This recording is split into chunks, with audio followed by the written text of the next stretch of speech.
Good morning everyone, welcome back to my YouTube channel. आज की class में हम करेंगे SSC MTS practice set number 11 जो नवीन सर के द्वारा प्रैक्टिस सेट करवाया जाता है एमटीएस के लिए। उसका रिवीजन हम मात्र 30 मिनट में इस क्लास में हम करेंगे। अगर आप हमारे चैनल पर नए हैं तो चैनल को सब्सक्राइब ज़रूर करें और इस क्लास के पीडीएफ के लिए हमारे व्हाट्सएप नंबर पर कॉन्टैक्ट करें। चलिए तो सबसे पहले हम रिवीजन करते हैं 10 इंपॉर्टेंट क्वेश्चंस का जो प्रीवियस सेट से लिए गए हैं। वाचो और चालो डांस का संबंध किससे है? तो इसका संबंध है अरुणाचल प्रदेश से। बनारस घराना के संस्थापक कौन थे? तो ये थे जानकी प्रसाद। गोंचा उत्सव कहाँ पर मनाया जाता है? छत्तीसगढ़ में। शूटिंग गाय का संबंध किससे है? तो इसका संबंध है बास्केटबॉल से। और बास्केटबॉल में बास्केट की ऊंचाई कितनी होती है? 3.0 मीटर या 10 फीट होती है। बीच वॉलीबॉल कोर्ट का क्षेत्रफल कितना होता है? तो 16 मीटर इसकी लंबाई और 8 मीटर चौड़ाई होती है। और यदि पूछे वॉलीबॉल, बीच वॉलीबॉल का तो 16 × 8 और वॉलीबॉल का 18 × 9 मीटर होता है। हडिम्बा देवी मंदिर कहाँ पर स्थित है? हिमाचल प्रदेश में। अनगार्डेड नामक पुस्तक किसने लिखी है? मिताली राज के द्वारा लिखी गई है। और विधान परिषद के सदस्यों का कार्यकाल कितना होता है? तो विधान परिषद एक स्थायी सदन है, लेकिन इसके सदस्यों का कार्यकाल 6 वर्ष होता है। और यदि पूछे विधान सभा या लोकसभा, तो इनके सदस्यों का कार्यकाल होता है 5 वर्ष। मेंडलीफ ने आवर्त सारणी कब दी थी? मेंडलीफ ने आवर्त सारणी दी थी 1869 में। और 1869 में ही एक महत्वपूर्ण घटना हुई थी। इसी समय स्वेज नहर को खोला गया था, तो ये भी हमको ध्यान रखना। और मेंडलीफ ने आवर्त सारणी द्रव्यमान के आधार पर दी थी। और मोजले ने आवर्त सारणी कब पेश की थी? 1913 में। और यह आवर्त सारणी परमाणु क्रमांक के आधार पर थी। अब हम देखेंगे प्रैक्टिस सेट नंबर 11 का रिवीजन। कोलकली फोक डांस किस राज्य का है? जिसमें भी पीछे कली हो तो उसका आंसर हो जाएगा केरल राज्य। राउत नाच और पिंडवानी क्लास जो नृत्य है उसका संबंध है छत्तीसगढ़ राज्य से। होजागिरी त्यौहार कहाँ से संबंधित है? तो होजागिरी त्यौहार का संबंध है त्रिपुरा राज्य से। और त्रिपुरा में यह रियांग ट्राइब के द्वारा किया जाता है और इसको बैलेंस डांस या संतुलित नृत्य के नाम से जाना जाता है। और सिर पर बोतल और हाथों में मिट्टी इसमें रखी जाती है। तो आपको कमेंट बॉक्स में बताना है कि कोजागिरी फेस्टिवल का आयोजन किस राज्य में किया जाता है। अब हम देखेंगे त्रिपुरा के कुछ अन्य नृत्य। त्रिपुरा में लेबांग बुमानी, मोशक सुलमानी और ममिता मोशक, संगराई, वेलकम डांस और माय माता डांस किया जाता है। गरिया पूजा और केर पूजा का संबंध भी त्रिपुरा राज्य से ही है। नवाजुद्दीन सिद्दीकी ने कौन सी पुस्तक लिखी है?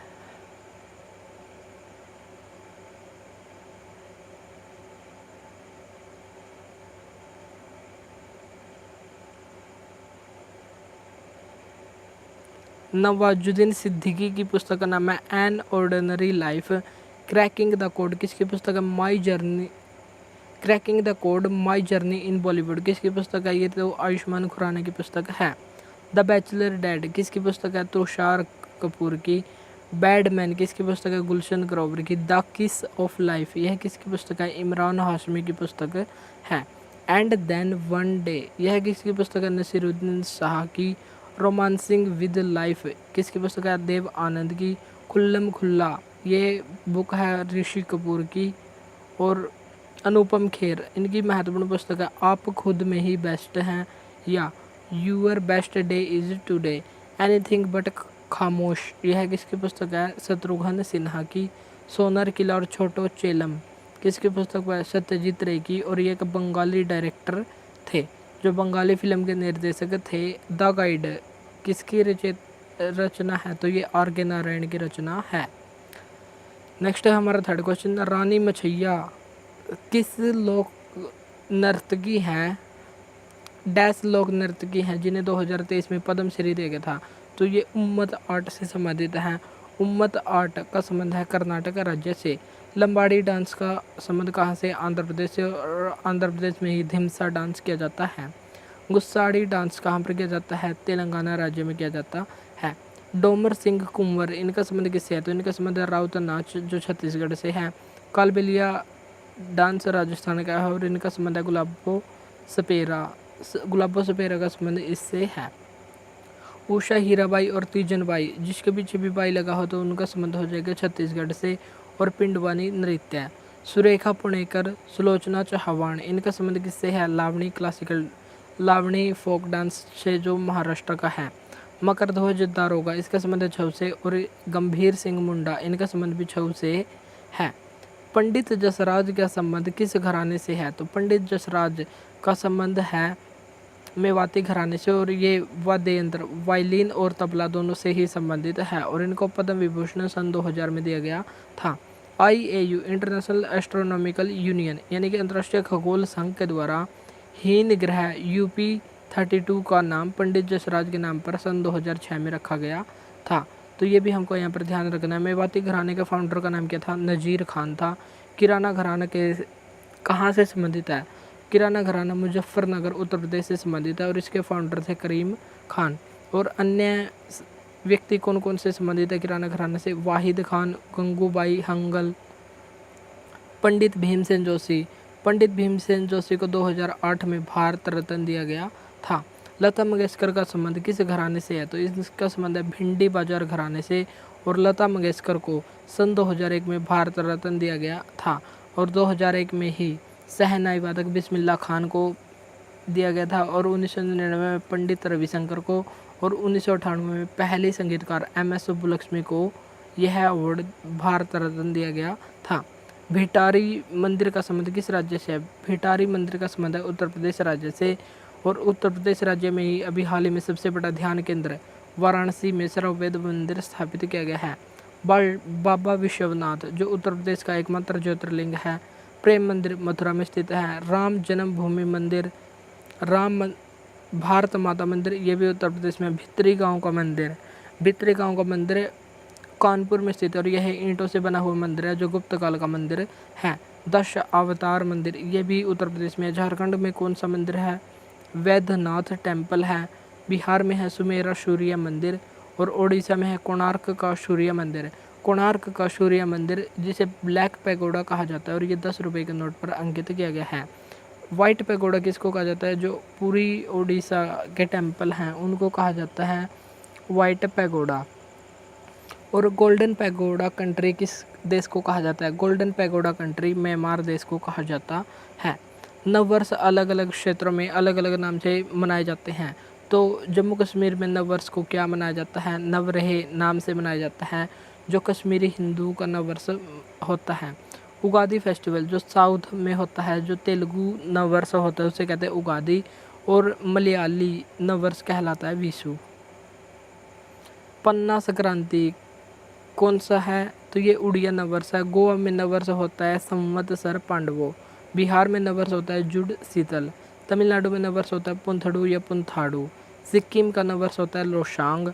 मणिपुर का होता है चेरा ओगा। वेस्ट बंगाल का होता है पोइला बैशाख, नवो वर्षो इसको कहा जाता है। और महाराष्ट्र में होता है गुड़ी पड़वा। बुद्ध पूर्णिमा हिंदू महीने के किस माह की पूर्णिमा को मनाई जाती है? तो ये बैसाख महीने में मनाई जाती है। वसंत पंचमी माघ महीने में मनाई जाती है, माघ की पंचमी को। महाशिवरात्रि मनाई जाती है फाल्गुन माह में। गुड़ी पड़वा ये मनाई जाती है चैत्र माह में। गुरु पूर्णिमा ये आषाढ़ माह में। और अक्षय तृतीया वैशाख में मनाई जाती है। 2011 की जनगणना के अनुसार किस स्टेट या यूटी में लिंगानुपात सबसे कम था? यदि दोनों में से पूछे तो सबसे कम लिंगानुपात था दमन दीव में 618। और यदि राज्यों में सबसे कम पूछे तो उसका आंसर आ जाएगा हरियाणा। हरियाणा में 879 लिंगानुपात था। सर्वाधिक सेक्स रेशो या लिंगानुपात कहाँ पर था? तो केरल में था 1084। और लिंगानुपात का मतलब क्या होता है? 1000 पुरुषों में महिलाओं की संख्या बताना। यदि 1000 पुरुष हैं और उनमें से कितनी महिलाएं हैं, तो यह संख्या का पता लगाने के लिए लिंगानुपात का इस्तेमाल किया जाता है। और सर्वाधिक लिंगानुपात किस यूटी में है? तो सबसे ज़्यादा है 1037 पुडुचेरी में, और सबसे कम है दमन दीव में 618 है। सबसे ज़्यादा सेक्स रेशो वाला जिला कौन सा है? माहे जिला, जहाँ पर 1176 इसका लिंगानुपात है, जो भारत का सबसे ज़्यादा लिंगानुपात वाला जिला है। 0 से 6 वर्ष यानी कि चाइल्ड सेक्स रेशो सबसे ज़्यादा कहाँ पर है? अरुणाचल प्रदेश में है 972। और सबसे कम चाइल्ड सेक्स रेशो कितना किसका है? हरियाणा का 834। और हरियाणा का ओवरऑल में भी राज्यों में सबसे कम लिंगानुपात है। बेटी बचाओ बेटी पढ़ाओ योजना कहाँ से शुरू की गई थी? हरियाणा में पानीपत से शुरू की गई थी 22 जनवरी 2015 को। अब इसका नाम करके बदलाव योजना कर दिया गया है और इसकी टैगलाइन है बेटी आपकी धन लक्ष्मी विजय लक्ष्मी। मलिक इख्तियार उद दीन अल्तुनिया ने रजिया सुल्तान को किस किले में कैद किया था? जो अल्तुनिया ने रजिया सुल्तान को कहाँ पर कैद किया था? तो रजिया सुल्तान को बठिंडा का किला मुबारक, जिसे तंवर हिंद किला भी कहा जाता है, यहाँ पर कैद किया था, जो पंजाब में स्थित है। इल्तुतमिश की बेटी का नाम था रजिया सुल्तान, जो दिल्ली सल्तनत और भारतीय इतिहास की पहली महिला शासिका बनी थी और ये पहली मुस्लिम शासिका थी जिसने 1236 से 1240 तक शासन किया था। और मलिक याकूत या हबसी जो एक काला गुलाम था, घोड़ों की रखवाली करता था।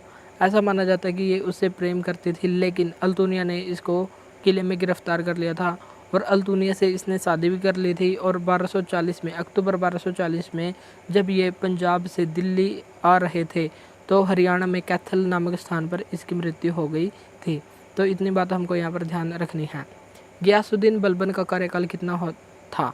तो गियासुद्दीन बलबन ने 1266 से 1287 तक शासन किया था और वह अपनी लौह और रक्त की नीति के कारण काफ़ी फेमस हुआ था। इसने गैर इस्लामिक प्रथा को शुरू किया था, जैसे नवरोज उत्सव, ये पारसी धर्म का नववर्ष है, इसकी शुरुआत बलबन के द्वारा ही की गई थी। और बलबन ने ही सिजदा, एक प्रथा की शुरुआत की थी, सिजदा, जिसमें सिर झुककर सलाम किया जाता है। पाबोस, इसमें पेट के बल लेटकर पाँव को चूमा जाता है। तो ऐसी प्रथाओं की शुरुआत गयासुद्दीन बलबन के द्वारा की गई थी। और इसने 2 उपाधियां महत्वपूर्ण रूप से ली थी, जिल्ली खान जो ईश्वर की छाया मानी जाती थी और उलुग खान, तो ये 2 उपाधियां इसके द्वारा ली गई थी। और अफगान वंश, दिल्ली सल्तनत पर शासन करने वाला पहला अफगान वंश कौन सा था? लोधी वंश था। एकमात्र बंगाल का विद्रोह इसके समय में हुआ था और 1279 में तुगरिल खां के नेतृत्व में यह विद्रोह हुआ था। अलाउद्दीन खिलजी ने सीरी किसके लिए सीरी नामक एक गैरिसन या छावनी शहर का निर्माण किया था? तो इसने यह निर्माण किया था अपने सैनिकों के लिए, छावनी का निर्माण किया था सैनिकों के लिए। खिलजी वंश ने शासन कब से कब तक किया था? 1290 से 1320 तक। और सबसे कम शासनकाल दिल्ली सल्तनत में खिलजी वंश का ही है। और अलाउद्दीन खिलजी ने 1296 से 1316 तक लगभग 20 वर्षों तक शासन किया था और इसका वास्तविक नाम था अली गुरसास्प। और इसने जनता का चरवाहा, युग का विजेता और सेकंड सिकंदर की उपाधि धारण की थी। और इसने कुछ नीतियां भी चलाई थी, जैसे घोड़ों को दागना, सैनिकों को हुलिया प्रथा, अलाई दरवाज़ा भी इसने ही बनवाया था, खोज खास का निर्माण और 1000 खंबा महल जो दिल्ली में राजीव चौक मेट्रो स्टेशन के आसपास है, 1000 खंबा महल, इसका निर्माण भी अलाउद्दीन खिलजी के द्वारा ही करवाया गया था। मोहम्मद बिन तुगलक के प्रयोगों को क्रमानुसार लिखें।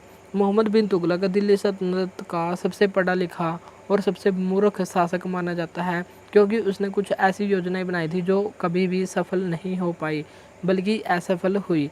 जैसे 1327 में उसने राजधानी का स्थानांतरण किया था दिल्ली से दौलताबाद। 1329 में उन्होंने प्रतीक मुद्रा चलाई थी। 1330 में खुरासान अभियान और 1334 में कराची अभियान चलाया था और ये सभी योजनाएं उसकी असफल रही थी, इसलिए उसको पढ़ा लिखा मूर्ख कहा जाता है। तुगलक वंश का शासनकाल था 1320 से 1414, लगभग 94 वर्ष और सबसे लंबा कार्यकाल इसी वंश का है। और इसके संस्थापक थे गियासुद्दीन तुगलक, जिसने 1320 से 1325 तक शासन किया था। और इसको हम GST से शॉर्ट में लिख सकते हैं, गियासुद्दीन तुगलक, जो इसका संस्थापक माना जाता है। और लकड़ी के महल में दबकर इसकी मृत्यु हो गई थी। मोहम्मद बिन तुगलक के द्वारा एक तकावी ऋण भी चलाया गया था जो किसानों को दिया जाता था। निजामुद्दीन औलिया ने गियासुद्दीन तुगलक को कहा था कि हनुज दिल्ली दूरस्थ, यानी कि दिल्ली अभी दूर है, और यह बात उन्होंने दिल्ली में रहते हुए कही थी। और निजामुद्दीन औलिया एक प्रसिद्ध संत थे जिनकी मज़ार दिल्ली में ही स्थित है। नेक्स्ट है मोहम्मद बिन तुगलक। मोहम्मद बिन तुगलक का शासनकाल था 1325 से 1351 और इसने अपनी राजधानी दिल्ली से दौलताबाद स्थानांतरित की थी और किसानों के लिए तकावी ऋण भी इसी ने शुरू किया था। और 1333 में इसी के शासनकाल में इब्न बतूता भारत आया था, जो एक विदेशी यात्री था। यह अफ्रीका के मोरक्को देश से आया था और इसने रहला नामक पुस्तक लिखी थी। रहला या किताब ए रहला नामक पुस्तक लिखी थी और मोरक्को देश की राजधानी का नाम है रबात। इब्न बतूता के द्वारा इसे दिल्ली का काजी या वकील नियुक्त किया गया था और 1342 में इब्न बतूता को चीन भेजा गया था दूत बनाकर। तो इतनी बात हमको यहाँ से ध्यान रखनी है। नेक्स्ट शासक आया 1351 से 1388 तक फिरोज शाह तुगलक। फिरोज शाह तुगलक ने अपनी आत्मकथा फारसी भाषा में फुतूहात ए फिरोज शाही लिखी थी और इसने तकावी ऋण किसानों के लिए माफ़ किया था। और दीवान ए अमीर कोही नामक एक नया विभाग भी इसी के द्वारा बनाया गया था। नेक्स्ट क्वेश्चन है हमारा 13वां क्वेश्चन। सिकंदर लोदी का मूल नाम क्या था? तो इसका मूल नाम था निजाम खान। लोदी वंश ने 1451 से 1526 तक शासन किया और ये 5वां शासन ये दिल्ली पर शासन करने वाला ये 5वां और अंतिम वंश था और यह पहला अफगानी वंश था। इसने उलुग खान की उपाधि धारण की। और उलुग खान की उपाधि किसने धारण की थी? मोहम्मद बिन तुगलक, बलबन, अलाउद्दीन खिलजी, इन सभी ने धारण की थी। और फरीद खान की उपाधि किसकी थी? शेर शाह सूरी की उपाधि थी। 1451 से 1489 तक किसने शासन किया था? बहलोल लोदी ने लगभग 38 साल तक शासन किया था, लेकिन इसने अपने शासनकाल में कोई महत्वपूर्ण उपलब्धि प्राप्त नहीं की। 1489 से 1517 के बीच सिकंदर लोदी ने शासन किया और उसने 1504 में आगरा शहर की स्थापना की और 1506 में इसने आगरा शहर को अपनी राजधानी बनाया। और ये गुलरुखी नामक शीर्षक से अपनी पुस्तकें लिखते थे और इसे औरंगजेब का अग्रगामी माना जाता है। जैसे औरंगजेब ने अन्य धर्म के प्रति अनेक प्रकार के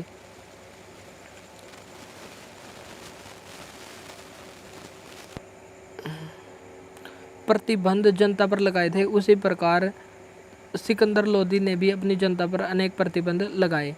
इब्राहिम लोदी दिल्ली सल्तनत का अंतिम शासक माना जाता है और दिल्ली सल्तनत के अंतिम राजा ने पानीपत के पहले युद्ध में बाबर के साथ लड़ाई लड़ी और वे इसमें हार गए और इसकी मृत्यु हो गई थी। तो इस प्रकार दिल्ली सल्तनत समाप्त हो गई और इसके बाद मुगल साम्राज्य भारत में स्थापित हो गया।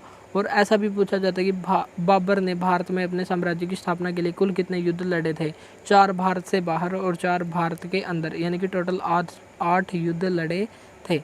नेक्स्ट है 14वां क्वेश्चन। भारत के किस राज्य में स्थानांतरित कृषि या झूम खेती को बरिंगा के नाम से जाना जाता है? तो इसको कहा जाता है उड़ीसा राज्य में। और भारत के नॉर्थ ईस्ट या उत्तर पूर्वी राज्यों में स्थानांतरित खेती की जाती है।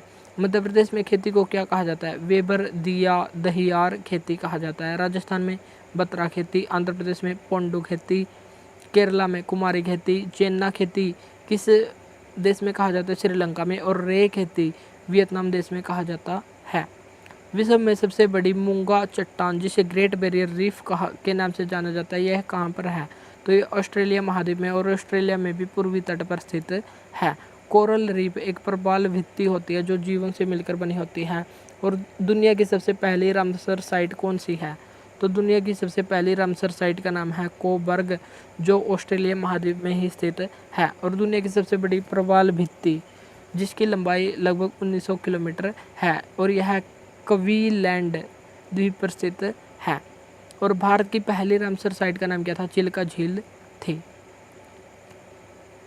तो आपको बताना है कि प्रत्येक वर्ष विश्व आर्द्रभूमि दिवस कब मनाया जाता है और पहला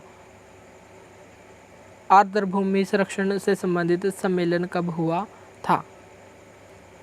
उस भौगोलिक विशेषता का क्या नाम है जो यूरोप और अफ्रीका के बीच सीमा का काम करती है? तो यह है जिब्राल्टर जल डमरू, यानी कि जिब्राल्टर जल संधि जो स्पेन और मोरक्को के बीच स्थित है। नेक्स्ट मलक्का जल संधि, यह प्रशांत महासागर को हिंद महासागर से जोड़ती है और मलेशिया को सुमात्रा से अलग करती है। बेरिंग जल संधि आर्कटिक महासागर को पूर्वी प्रशांत सागर से यह जोड़ती है।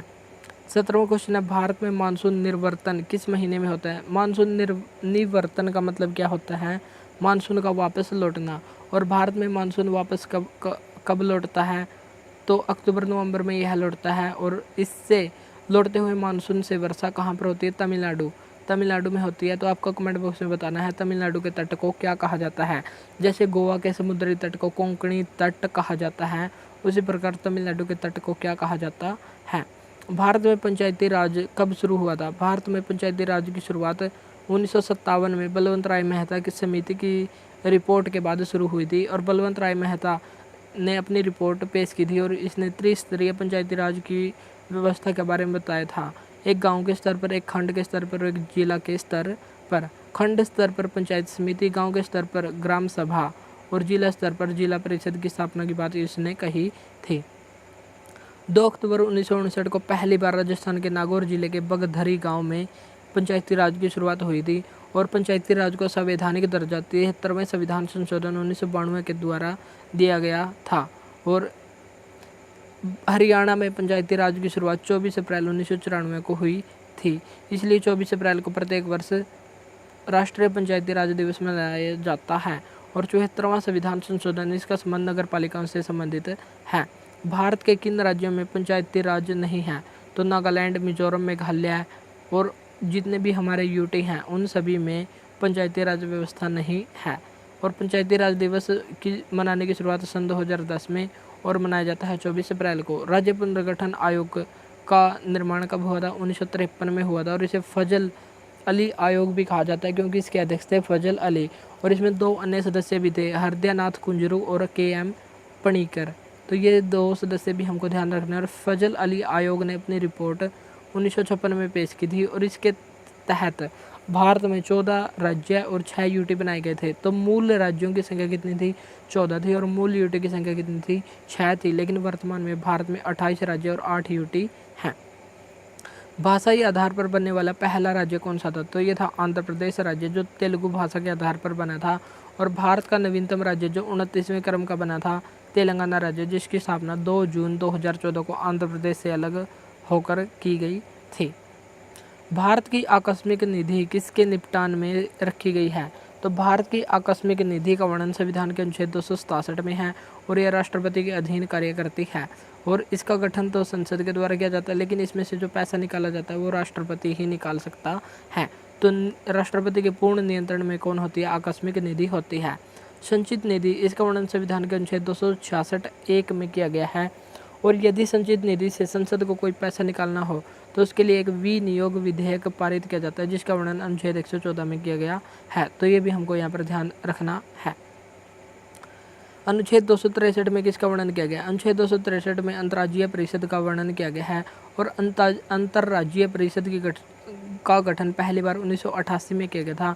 और इसके पहले अध्यक्ष RS सरकारिया बनाए गए थे। और इसके अध्यक्ष वर्तमान में अध्यक्ष हैं प्रधानमंत्री।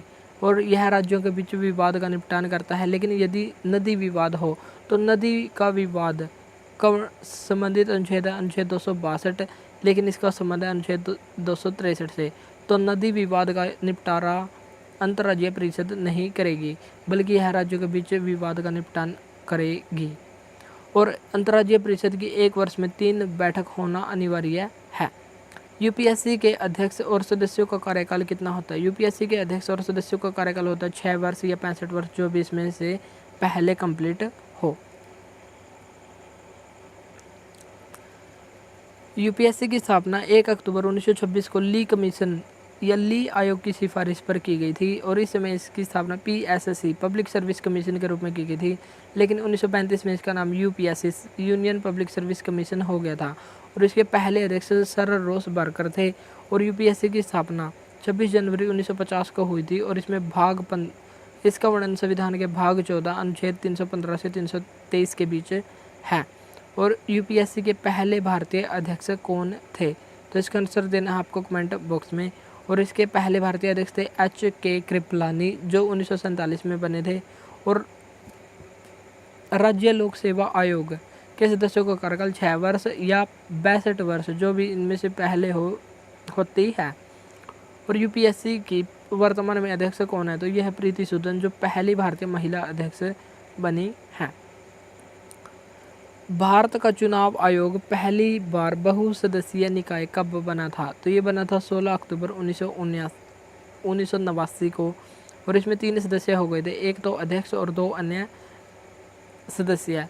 और अध्यक्ष को मुख्य चुनाव आयुक्त कहा जाता है, चीफ इलेक्शन कमिश्नर, और अन्य को कहा जाता है अन्य चुनाव आयुक्त, अदर इलेक्शन कमिश्नर। और जो मुख्य चुनाव आयुक्त होता है उसका कार्यकाल 6 वर्ष या 65 वर्ष, और अन्यों का 6 वर्ष या 62 वर्ष कार्यकाल होता है। और वर्तमान में भारत के मुख्य निर्वाचन आयुक्त कौन है? राजीव कुमार हैं। और 2 अन्य निर्वाचन आयुक्त कौन हैं? तो इनका आंसर देना है आपको कमेंट बॉक्स में। और निर्वाचन आयोग का वर्णन संविधान के भाग 15 अनुच्छेद 324 से 329 के बीच किया गया है। और निर्वाचन आयोग की स्थापना 25 जनवरी 1950 को की गई थी, और इसलिए 25 जनवरी को प्रत्येक वर्ष मतदाता दिवस भी मनाया जाता है। ईवीएम की फुल फॉर्म क्या है? ईवीएम की फुल फॉर्म है इलेक्ट्रॉनिक वोटिंग मशीन, और इसका इस्तेमाल पहली बार 1982 में केरल के परूर विधानसभा में किया गया था। तो और ईवीएम के जनक किन को माना जाता है? तो इसका आंसर देना आपको कमेंट बॉक्स में।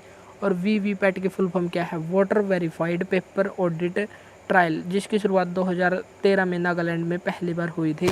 और नोटा का मतलब है नन ऑफ द अबव। यदि आपको जब आप वोट देने जाते हैं, यदि आपको कोई भी उम्मीदवार पसंद ना आए, तो सबसे नीचे एक बटन दिया होता है जो होता है नोटा, यानी कि हमें कोई भी पसंद नहीं है तो हम नोटा को प्रेस करते हैं। और इसकी फुल फॉर्म है नन ऑफ द अबव, यानी कि इनमें से कोई नहीं। और इसकी शुरुआत पहली बार सन 2014 में की गई थी। 2013 में इसको शुरू किया गया था, और 2014 के लोकसभा चुनाव में इसका पहली बार इस्तेमाल किया गया था। और 2024 में सर्वाधिक नोटा को वोट इंदौर सीट से मिले हैं। लगभग 2 लाख से भी ज़्यादा वोट इसको यहाँ पर मिले हैं। और 18वीं लोकसभा की सबसे बड़ी जीत भी इंदौर में ही हुई है। शंकर लालवानी यहाँ से जीते हैं। नेक्स्ट है 23वां क्वेश्चन। बैरोमीटर एक उपकरण है जो किसका मापन करता है? तो यह वायुदाब का मापन करता है, और इसका आविष्कार टोरसेली के द्वारा किया गया था। और इसमें होती है एक रीडिंग। यदि रीडिंग अचानक से गिर जाए तो यह किसका संकेत होता है? तूफान का। और यदि यह धीरे धीरे ऊपर जाए तो मौसम साफ का संकेत होता है। और यदि धीरे धीरे नीचे जाए तो वर्षा का संकेत होता है, यानी कि इसमें वर्षा आती है। विद्युत प्रतिरोधकता का एसआई मात्रक क्या है? तो इसका एसआई मात्रक है ओम मीटर। और प्रतिरोध का मात्रक क्या है? तो इसका मात्रक है ओम। और समतल कोण का मापन किस में किया जाता है? रेडियन में किया जाता है। और ठोस कोण का मापन स्टेरेडियन में किया जाता है। नेक्स्ट है 25वां क्वेश्चन। सबसे अधिक अभिक्रियाशील हैलोजन कौन सा होता है? हैलोजन समूह कितने में मिलता है? तो इसका आंसर देना है आपको कमेंट बॉक्स में। और जो वर्ग में समूह में नीचे जाने पर अभिक्रियाशीलता कम होती है और ऊपर जाने पर अभिक्रियाशीलता बढ़ती है, तो सबसे ज़्यादा है फ्लोरीन की, उससे कम क्लोरीन, ब्रोमीन और आयोडीन। सबसे कम क्रियाशीलता किसकी है? आयोडीन की। और सबसे ज़्यादा है फ्लोरीन की, इस समूह के हिसाब से। सबसे अधिक अभिक्रियाशील धातु कौन सी होती है? तो सबसे अभिक्रियाशील धातु होती है सीजियम। और सबसे अभिक्रियाशील तत्व कौन सा होता है? फ्रेंसियम होता है। और अक्षार धातु जो सबसे सर्वाधिक क्रियाशील होती है तो ये होती है पोटेशियम। पोटेशियम से कम होती है सोडियम, और सोडियम से कम होती है लिथियम। मानव शरीर में बाल, नाखून और त्वचा की ऊपरी परत बनाने वाला प्रमुख पदार्थ कौन सा होता है? तो ये होता है कैराटिन। और ये कैराटिन भी 2 प्रकार का होता है, अल्फा कैरोटीन और बीटा कैरोटीन। निम्न में से किसे बॉडी बिल्डिंग या बॉडी बिल्डिंग फूड के नाम से जाना जाता है? तो बॉडी बिल्डिंग बनाने वाला फूड क्या होता है? प्रोटीन। और यह अमीनो अम्ल का बहुलक होता है। और ये लगभग 51 अमीनो अम्ल से मिलकर बना होता है। प्रोटीन की कमी से क्वाशियोरकर नामक रोग हो जाता है। और प्रोटीन टेस्ट कौन सा होता है? बाईयूरेट टेस्ट होता है। और बॉडी में फैट का पता लगाने के लिए कौन सा टेस्ट होता है? BMI टेस्ट होता है, यानी कि बॉडी मास इंडेक्स टेस्ट होता है। तृतीयक क्षेत्र से संबंधित बातें कौन कौन सी हैं? प्राथमिक क्षेत्र या प्राइमरी क्षेत्र किससे संबंधित होता है? यह प्राकृतिक उत्पादों से संबंधित होता है, जैसे कृषि, मत्स्य पालन, वानिकी, खनन इत्यादि से संबंधित होता है, जो वस्तुएं हमें डायरेक्ट प्रकृति से प्राप्त होती हैं। सेकेंडरी या द्वितीयक क्षेत्र, इसमें जो हमारे प्राकृतिक उत्पाद होते हैं उनसे कच्चा माल तैयार किया जाता है। प्राकृतिक उत्पादों को कच्चे माल के रूप में प्रयोग करके एक नया उत्पाद बनाया जाता है, उसे कहते हैं विनिर्माण। तो विनिर्माण द्वितीयक क्षेत्र में आता है। और तृतीयक क्षेत्र को सेवा क्षेत्र के नाम से भी जाना जाता है, और इसमें हॉस्पिटल, बैंकिंग, स्कूल, लोक प्रशासन इत्यादि आता है। जो भी वस्तुएं हमको सेवा प्रदान करती हैं, जैसे परिवहन इत्यादि, ये सभी तृतीयक क्षेत्र में आते हैं। तो तृतीयक क्षेत्र से संबंधित बातें कौन कौन सी है? ये वे गतिविधियां हैं जो प्राथमिक और द्वितीयक क्षेत्र के विकास में सहायता करती हैं। तो तृतीयक क्षेत्र प्राथमिक और द्वितीय दोनों में सहायता करता है। और तृतीयक क्षेत्र अपने आप में उत्पादन नहीं करता, यह उत्पादन नहीं करता, बल्कि यह उत्पादन प्रक्रिया में सहायता और समर्थन करता है। भारतीय अर्थव्यवस्था में प्राकृतिक जो हमारा प्राथमिक क्षेत्र है उसमें सबसे ज़्यादा लोग लगे हुए हैं, लेकिन सर्वाधिक योगदान तृतीयक क्षेत्र का है, जो लगभग 55% योगदान है। नेक्स्ट है 29वां क्वेश्चन, मध्यवर्ती वस्तुओं का उदाहरण क्या है? मध्यवर्ती वस्तुएं और फाइनल गुड में क्या फ़र्क है? मध्यवर्ती वस्तुएं होती है जब फाइनल या कोई अंतिम उत्पाद नहीं बनता है, बीच में प्रोसेस की होती है, जैसे हार्ड ड्राइव, पेंट, स्टील इत्यादि क्या है? मध्यवर्ती वस्तुएं हैं। और फाइनल फूड कौन सा होता है? फाइनल गुड्स कौन सी होती है? या अंतिम उत्पाद, जैसे औषधि। तो ये इसको उदाहरण हमको ध्यान रखने हैं। भारत का सबसे पुराना स्टॉक एक्सचेंज कौन सा है? भारत और एशिया का सबसे पुराना स्टॉक एक्सचेंज है बॉम्बे स्टॉक एक्सचेंज, जिसकी स्थापना 1875 में की गई थी, और इसका मुख्यालय लाल स्ट्रीट बॉम्बे में स्थित है, और इसकी स्थापना प्रेमचंद और रायचंद के द्वारा की गई थी। और इसका इंडेक्स का नाम क्या है? तो इसका इंडेक्स का नाम है सेंसेक्स। और नेशनल स्टॉक एक्सचेंज, इसकी स्थापना 1992 में हुई थी, और इसके इंडेक्स का नाम है निफ्टी। तो ये इंडेक्स भी हमको यहाँ पर ध्यान रखने हैं। और दुनिया का सबसे पुराना स्टॉक एक्सचेंज कौन सा है? दुनिया का सबसे पुराना स्टॉक एक्सचेंज है न्यूयॉर्क स्टॉक एक्सचेंज, जिसकी स्थापना 1792 में की गई थी। और दुनिया का सबसे बड़ा स्टॉक एक्सचेंज का नाम क्या है? तो इसका दुनिया का सबसे बड़ा है नैस्डैक स्टॉक एक्सचेंज, जो अमेरिका का है, और इसकी स्थापना 1971 में हुई थी। और भारत में वर्तमान में कितने स्टॉक एक्सचेंज कार्यरत हैं? तो भारत में वर्तमान में 23 स्टॉक एक्सचेंज कार्यरत हैं, कार्य कर रहे हैं। इंटरनेशनल एस्ट्रोनॉमिकल यूनियन, अंतर्राष्ट्रीय खगोल संघ ने मंगल ग्रह पर स्थित एक क्रेटर का नाम किसके नाम पर रखा है? तो ये रखा है देवेंद्र लाल के नाम पर। और यहाँ पर 3 गड्ढे अभी हाल ही में मिले हैं, एक तो व्यक्ति के नाम पर और 2 शहरों के नाम पर रखे गए हैं। और ये 2 गड्ढे 2 शहरों के नाम पर, जो मुर्सन क्रेटर है उत्तर प्रदेश के शहर के नाम पर, और हिल्सा क्रेटर ये बिहार के स्थान पर, बिहार में एक शहर है, इसके स्थान पर रखा गया है। विंबलडन 2024 फीमेल वर्ग का खिताब किसने जीता? बारबोरा क्रेजिस्कोवा के द्वारा जीता गया, जो चेक गणराज्य की रहने वाली हैं। ऑस्ट्रेलियन ओपन 2024 का खिताब जीता आर्यन सबलेंका ने, जो बेलारूस की रहने वाली हैं। तो आपको बताना है कि बेलारूस की राजधानी का नाम क्या है। और बेलारूस अभी हाल ही में SCO का 10वां सदस्य भी बना है। फ्रेंच ओपन का खिताब किसने जीता? ईगा स्विएटेक ने जीता, जो पोलैंड की रहने वाली हैं। और US ओपन 2023 तो अब तक नहीं हुआ है, तो 2023 का खिताब कोको गॉफ अमेरिका के खिलाड़ी के द्वारा जीता गया था। MS स्वामीनाथन पर्यावरण संरक्षण पुरस्कार किसको दिया गया है? तो ये अनंत शंकर दर्शन को दिया गया है। और ओलंपिक ऑर्डर पाने वाले पहले भारतीय कौन बने हैं? अभिनव बिंद्रा, जिन्होंने सन 2008 बीजिंग ओलंपिक में पहला व्यक्तिगत गोल्ड जीता था सन 2008 में।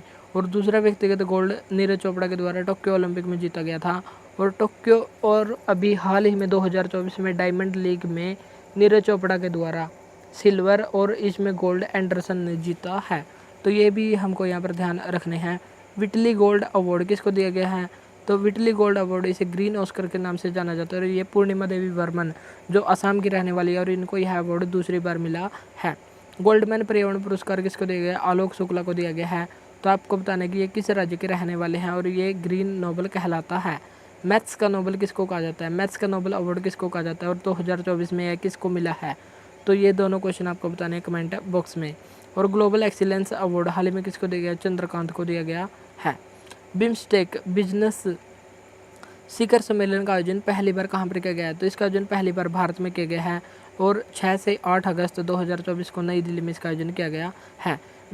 बिम्स्टेक की फुल फॉर्म क्या है? बिम्स्टेक की फुल फॉर्म है Bay of Bengal Initiative for Multi Sectoral Technical and Economic Cooperation, इसकी फुल फॉर्म है। और इसकी स्थापना 1997 में बैंकॉक घोषणा पत्र से हुई थी, और इसका हेडक्वार्टर ढाका बांग्लादेश में स्थित है।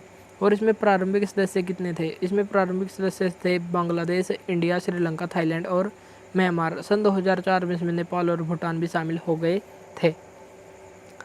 और इस संगठन को बनाने का उद्देश्य क्या है? साउथ एशिया और साउथ ईस्ट एशिया यानी कि दक्षिण एशिया और दक्षिण पूर्वी एशिया के बीच बैलेंस संतुलन को स्थापित करना इसका मुख्य उद्देश्य है। और साउथ ईस्ट एशिया के देश कौन से हैं? म्यांमार और थाईलैंड हैं। 11 मई 2024 को कौन सा देश यूएन में सदस्य बनने के लिए क्वालिफाई हुआ है? तो 11 मई 2024 को यूएन में एक नए सदस्य शामिल होने के लिए क्वालिफाई हुआ है, उसका नाम है फिलीपींस। फिलीपींस को 193 सदस्यों में से 143 देशों का सपोर्ट मिला है, तो अब यह सदस्य बनने की कगार पर है। और यूएन की एक सभा है जिसे UNSC United nation security council सुरक्षा परिषद कहा जाता है, जिसमें स्थायी सदस्यों की संख्या है 5, जिनको वीटो का अधिकार प्राप्त होता है। और इनको हम कैसे याद कर सकते हैं? ABCFR यानी कि अमेरिका, ब्रिटेन, चाइना, फ्रांस और रूस, ये 5 देश हैं जिनको वीटो का अधिकार प्राप्त है। और अस्थायी देशों की संख्या है 10 और इनको 2 वर्ष का कार्यकाल होता है।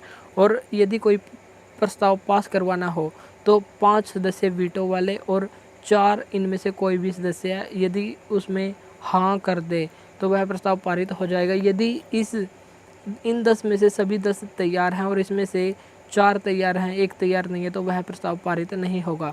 वीटो वाले सभी 5 देश राजी होने चाहिए, तभी कोई प्रस्ताव पास होगा। और दुनिया का पुलिसमैन किसको कहा जाता है? UNSC United nation security council को कहा जाता है। और भारत अब तक इसका 8 बार अस्थायी सदस्य बन चुका है और सर्वाधिक बार अस्थायी सदस्य जापान बन चुका है। तो आपको आज के लिए कमेंट बॉक्स में बताना है कि यूएनओ के पहले महासचिव कौन थे और यूएनओ के वर्तमान महासचिव कौन हैं। ये थी हमारी क्लास जिसमें हमने महत्वपूर्ण क्वेश्चन देखे। अगर क्लास अच्छी लगी तो इसको लाइक और शेयर जरूर करें। आज के लिए इतना ही, मिलते हैं नेक्स्ट वीडियो में। Thank you.